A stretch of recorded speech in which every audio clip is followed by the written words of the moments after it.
sepisanan isih lugu nalikane isih bujang ngucap setya nyekel tangan pemasaran pancen jodoh aku kowe ora ngerti senadyan to biyen kae nate janji pungkasane dipundhut garwa wong liya wis tak tampa tetep sabar nggonku nrimo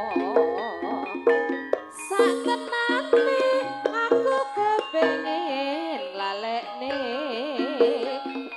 tresno lawas biyen aku karo kowe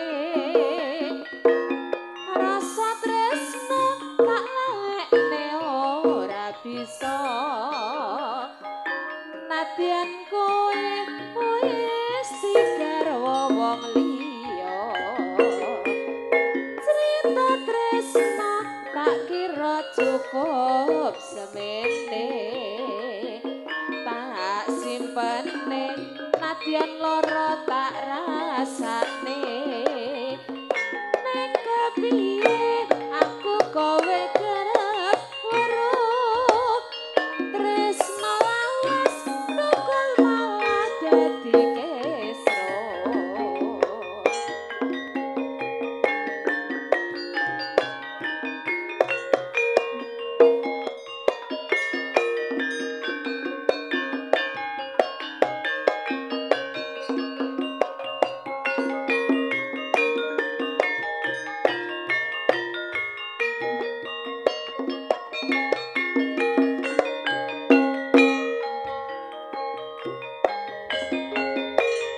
koyo ngene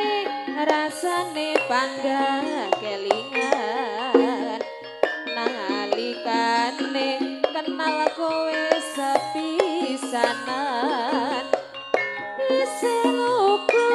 nalikane isih bujang ngucap setya nyekel tangan pemasaran pancen jodoh aku kowe ora ngerti senadyan to biyen kae nate janji pungkasane dipundhut garwa wong liya wis tak tampa tetep sabar nggonku nrimo sakenane aku kepengin lalekne tresno lawas biyen aku karo kowe rasa tresno tak lalekne ora bisa nadyan kowe wis digarwa wong liya cerita tresno tak kira cukup semene tak simpene nadyan lara tak rasane ning kepiye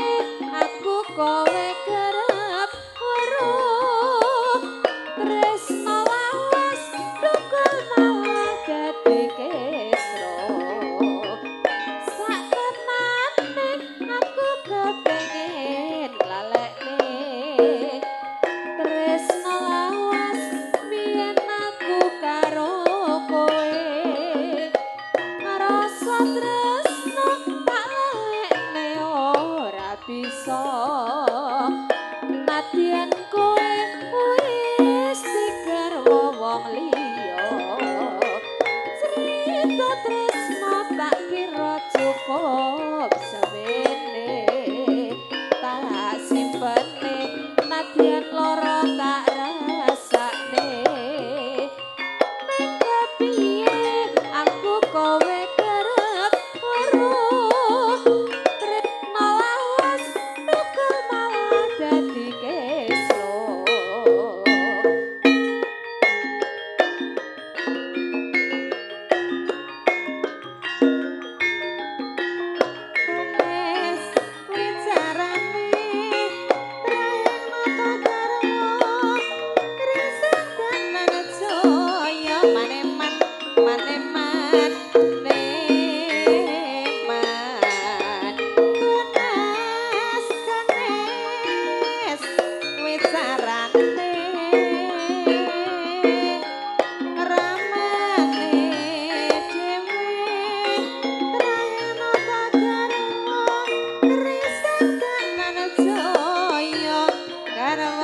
Abang